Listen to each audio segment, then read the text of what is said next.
Okay, so today we are about a year past when we did a presentation. Inside of the presentation, somehow a question came up about condos. I mentioned that I hate condos as investments.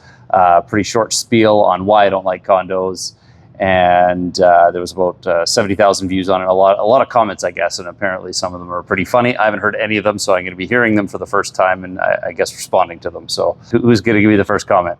At Ronan160 says, it depends on the location. His condo in New York City is appreciated more than 100%. So obviously that's true. It depends on location. New York's obviously a very specific market where there's some of the most valuable real estate on the planet, and obviously that they don't have any room in to continue to build. So New York's a bit of a different dynamic than the place we live. So obviously what we were discussing was specific to Calgary, though I think it does impact a lot more markets than you think. But had he bought a house in over the same timeline, I would bet, I don't know the details, but I would bet that if he had bought a single family house in the closest proximity to where he would be able to do so, that he would have made a higher return. At Night Moves 3157 says, this guy probably lost his pants financing condo buildings in the great financial crisis. At Night Moves, no, I didn't lose a penny in the great financial crisis buying condos or financing condos. That's funny. At Vivian Black 2951 says, I bought mine for $95,000 and sold it 15 years later for $350,000, and my fees never went up in all that time. Oh, assuming that's true, that's a pretty good record for condo fees not increasing over a 15-year time period. And having said that, I didn't say no one ever makes money buying condos, but I would argue that sounds like that was in a place where real estate values increased significantly, and had that same person bought a single family house or something that had a larger land component, I would bet that they would have made a higher return. At Anna419 asks, so what building doesn't degrade with time? What would you buy instead? In terms of what building, all buildings will devalue over time. The difference is how much of a percentage of what you're purchasing is in land and how much a percentage is building. When you buy a condo, the vast majority of the purchase price is for the building, the actual structure that's going down in value. Whereas if you buy a house, you often have the land that's worth almost as much as the land and house. You tear the house down in many cases and the land is still worth the same or very close to the same. So the majority of what you own is actually land, which is the part of real estate that goes up in value. So it's not that the building doesn't go down in value, it's that you own more land as a portion of what you're buying for the same amount of leverage and cash flow. At Lambert1211 says, condos will never gain as much value as a house. A good alternative are townhouses. I would agree it's a happy medium. If you can't, it's simply because, again, you own a townhouse. If you own a single family house, you have a higher portion of land that makes up the value. That's the part that goes up in value. And so if you own a townhouse, you still have a larger footprint of land or share of land that you're owning. So I do believe that over time, a townhouse will perform better than a condo. And some of the inherent risks of condos in terms of special assessments and things that can happen are to some degree mitigated with townhouses. Not to say they're fully mitigated, like special assessments and things like that, because they happen with townhouses quite often as well. But I'd say less so in terms of the major serious issues. At Jerry My Love 1754 says, I feel the same way. Multifamilies are a better investment and all I invest in anymore.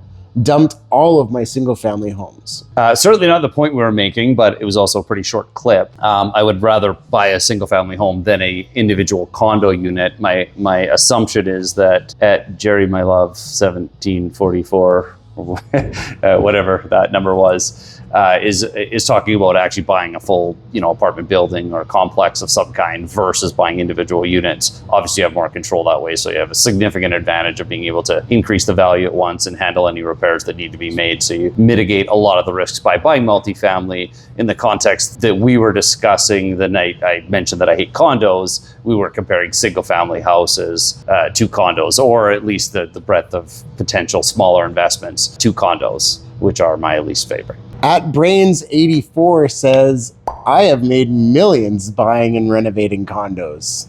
Yeah, I know a guy that traded weed stocks when they first started in Canada too, and he started trading weed stocks, and actually quit his job after a while because it was a really good job, but he was making more money trading weed stocks and did over a couple of years. And then at one point I asked him, I remember quite specifically, I was in Canadian Tire, I was always asking him, I said, finally, what's the first weed stock that you bought?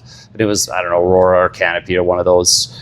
And I said, what did you buy it for? And had you just put your original $350,000 just into that one weed stock, and had you had just left it there, 350 grand, what did you buy it at? What's it worth today? And I forget what it was. I don't know the numbers, but basically he would have tripled his money instead of just doubling. There was a significant amount of return. So he thought he was doing really well by a significant return. Enough that he quit his job. So I think he'd made like $600,000-$700,000 over a 3-year period. But had he just bought one stock and nothing or done, then he would have made more money. So people I find that flip condos and flip houses often are just buying in a market that's going up. And whether their flipping is making them any money or not, they don't realize that they're actually not making money. The market's making them the money. But had he bought any other investment, how would it have performed during that timeline?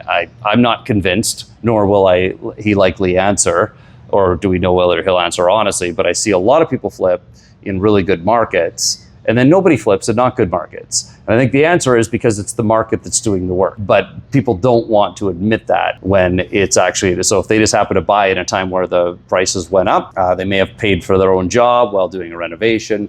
But usually I find that people that do that aren't actually making as much money as they think. And as soon as the market flattens out or has any kind of downturn, they're no longer making any money. So they could have just bought and held a property or properties and made the same amount of money. It's the market that's doing the work. But people don't want to admit that when it's actually, so if they just happen to buy in a time where the prices went up, they may have paid for their own job while doing a renovation.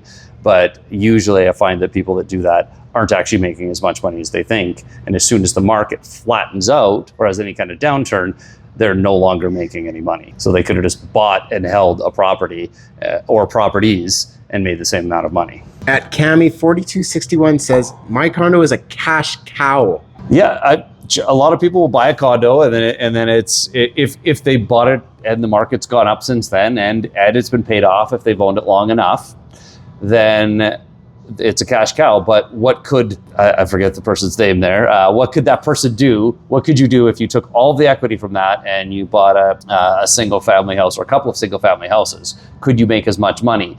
Often when I present this to people with their cash cow, their best property that they've owned the longest, they realize that they've actually got way more equity tied up and they could be making far more money by owning more real estate that's going to appreciate better over time. And again, if he would have purchased a single family house in some area near where he or she lives, would that have returned better? And would it also be a cash cow? And my argument would be, I've never seen scenarios where that's not the case, where a single family house, especially over long term, doesn't perform significantly better. It would be a bigger cash cow.